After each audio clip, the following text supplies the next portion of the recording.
It is now July 3rd, which means it is the 53rd anniversary of Jim Morrison's passing. Jim Morrison, the frontman for The Doors, unfortunately a member of the 27 Club, one of the most unique artists in the history of music, passed away July 3rd, 1971 in Paris, France under some really suspicious circumstances. Full disclosure, I am not one of these conspiracy theory kind of people. There are conspiracies that are worth believing, of course. But when someone passes away, it's usually pretty concrete. You want to let them rest in peace. You want to honor their memory. You want to think of them spiritually as if they're still here, and you want to make sure that their image, their likeness, and all that stuff is held in good regard. But with Jim Morrison, I don't know what they were doing. I don't know why they were doing it. But his death, again, 50 plus years later, it's one of the more concerning deaths that I can imagine. The weirdest thing is actually if you dig into a lot of the deaths in the 27 Club, whether it's Brian Jones, who also passed away on July 3rd, Jim Morrison, Kurt Cobain, even Jimi Hendrix, a lot of these are really concerning and puzzling deaths that we really don't know what happened. We just know the end result is they're probably not here anymore. It's almost a certainty they're not here anymore. So what we know about Jim's death is one thing. He was found in a bathtub. Very unfortunate, extremely sad. Nobody wants to go out that way. Jim was found in a bathtub on the morning of July 3rd, 1971. How he got there is the one question that everyone's always been wondering. One of two ways.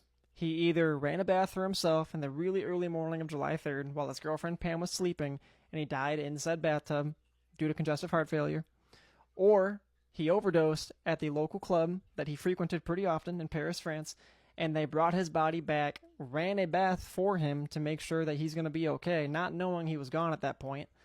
And they put him in that bathtub, and that's where his body was found just a couple hours later. So Jim is found in a bathtub. That is common knowledge for those that have talked about this and have dug into it, and we know this now. He's found in a bathtub. How did he get there? How did he get himself into a bathtub in which mere hours later his girlfriend Pam found him and he's no longer breathing? So Jim Morrison was found in a bathtub, right? Jim Morrison, somebody of that level, somebody of that fame, that fortune, that skill. The dude's IQ was 149. He was pretty damn smart and pretty damn talented. He was 27 years old when he passed away. He was found in a bathtub. But the issue now isn't just that he passed away. No one knows how he got there. Here is where the issues start to become big gaping holes in someone's story. Pam, who was Jim Morrison's girlfriend, claims they went to go see a movie entitled Pursued. They came home around 1:30, 2 in the morning, July 3rd, 1971, the time in Paris, France, and they listened to music for a little bit and then went to bed a little after that.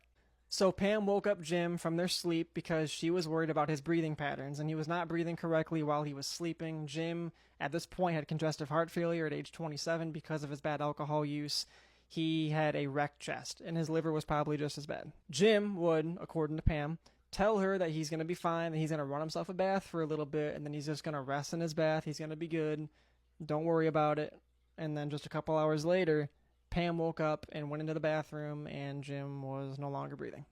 That story doesn't seem like it's too far-fetched. However, there were two people. There was a manager of that same nightclub that Jim visited, and there was a frequent customer that was also at that nightclub that claimed that Jim Morrison did not die in his apartment. He actually died in a bathroom stall in that nightclub. Now, their story is Jim passed away in the bathroom stall of that club around 3, 4 in the morning, maybe 2 in the morning, on July 3rd, 1971, and they brought him back to his apartment, ran a bath for him, and put his body in the bath in hopes that he was going to wake up.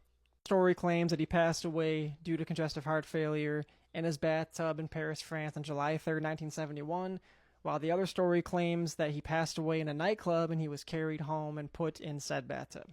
What makes it even more confusing is the manager for The Doors, Bill, flew from Los Angeles to Paris, France a few days later, and at one point sat next to the casket that had Jim's body inside of it, and like any person would do, you're not going to open a casket to make sure the body's in there, right? You're taking their word for face value, but he never opened the casket. He never got to see the body of Jim Morrison to make sure that he was actually in there. You're taking a story that Pam told you at face value, and you're believing that Jim actually passed that way, or you're believing the nightclub people that told you that Jim passed away at their place and that they carried him home. Actually buried Jim's body before any of the Doors members, Ray, John, and Robbie, can fly out to Paris, France to actually see their friend get buried. Had they known he was getting buried, they would have flew out to see it.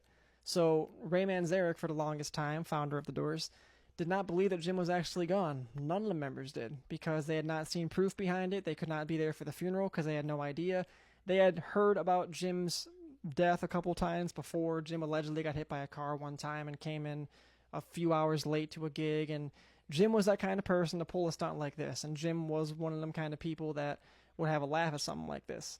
And this was around the time in which we're not far removed from JFK assassination and MLK and RFK and all that kind of stuff. And Ray Manzarek had said that people were becoming too obsessed with death at this point in time, and people were just making up stuff just to make it up, just for the fun. So no one quite believed that Jim was dead until months later, where they knew, okay, this joke is going on too long now. It's not a joke anymore. Like, he might actually be gone. I don't think anybody is going to deny that he has passed away at this point, but how he passed away, where he passed away, and who's telling the truth, that's where the questions lie.